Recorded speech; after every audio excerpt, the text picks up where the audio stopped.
Israel के कट्टर दुश्मन यमन के हूती ने एक बार फिर से अपने तीखे तेवर दिखाने शुरू कर दिए हैं। इजराइल के खिलाफ लगातार हमले करने वाले हूती समूह को ईरान का पूरा समर्थन हासिल है, जिसके चलते हूती लगातार इजराइल और उससे जुड़े जहाजों पर लाल सागर, अरब सागर और हिंद महासागर में लगातार हमले कर रहा है। गाजा में इजराइल के सैन्य ऑपरेशन शुरू करने के बाद से ही यमन के ये लड़ाके अब तक कम से कम 2 जहाजों को समंदर में डुबो चुके हैं और एक पर उन्होंने कब्जा किया हुआ है। और अब हूती ने अपने हमलों का दायरा बढ़ाते हुए इजराइल के भीतर वार करना शुरू कर दिया है। एक दिन पहले ही इजरायली सीमा में घुसकर ड्रोन अटैक करने वाले हूती विद्रोहियों ने फिर से एक जहाज को अपना शिकार बनाया है। लाल सागर में कहर बरपाने वाले हूती समूह ने एक और ऑपरेशन को अंजाम दिया है। बताया जाता है कि अब यमन के हूती विद्रोहियों ने 19 जुलाई 2024 को 2 मिसाइलों से ताबड़तोड़ हमला बोला। समूह के लड़ाकों ने सिंगापुर के झंडे वाले कंटेनर जहाज पर जोरदार हमला किया। दावा किया जाता है कि हूतियों के हमले में जहाज को काफी नुकसान भी पहुंचा है। हूतियों ने हमले के पीछे की वजह भी बताते हुए कहा कि गाजा में इजरायली हमलों के जवाब में समूह ने वैश्विक शिपिंग पर हमले बढ़ा दिए हैं, ताकि इजराइल को हर एक एक्शन का जवाबी रिएक्शन मिलता रहे।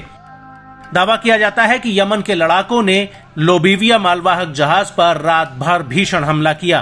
खास बात यह भी है कि हूतियों ने हमला ऐसे वक्त पर किया जब लड़ाकों ने इजराइल की राजधानी तेल अवीव में एक ही दिन पहले एक ड्रोन हमले को अंजाम दिया था। समूह ने इजराइल को चौंकाते हुए इस हमले की जिम्मेदारी भी ली थी।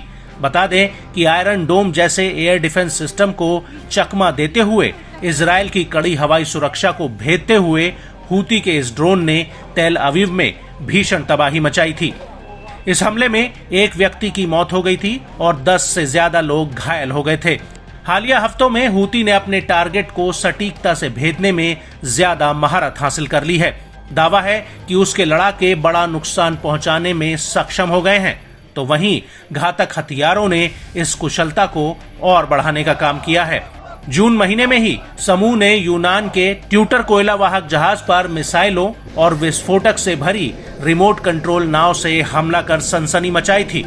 ट्यूटर कमर्शियल शिपिंग के खिलाफ हूती अभियान में डूबने वाला दूसरा जहाज था। हूतियों के हमले में नवंबर के बाद से कम 3 नाविक मर चुके हैं। यही वजह है कि हूती लड़ाकों के खौफ से शिपिंग नेटवर्क चरमरा गया है। बताया जाता है कि मौजूदा संघर्ष में हूतियों ने अपने मारक हथियारों की ताकत में काफी इजाफा किया है। यमन आर्म फोर्स के सैन्य प्रवक्ता याया सारी ने बताया कि समूह ने लोबीविया पर ड्रोन और मिसाइलों से हमला किया। संयुक्त समुद्री सूचना केंद्र ने बताया कि लोबीविया अदन की खाड़ी में था जब मिसाइलों ने इसके 2 हिस्सों को क्षतिग्रस्त कर दिया। हमले के दौरान जहाज यमन के बंदरगाह शहर अदन से 83 समुद्री मील दक्षिण पूर्व में था। United kingdom maritime trade operations ने बताया कि सभी चालक दल सुरक्षित बताए जा रहे हैं। लिहाजा मिडिल ईस्ट में जारी तनाव के चलते लाल सागर और अदन की खाड़ी में जहाजों की आवाजाही बुरी तरह से प्रभावित हुई है, जिससे दुनिया भर की अर्थव्यवस्था को तगड़ी चोट पहुंची है।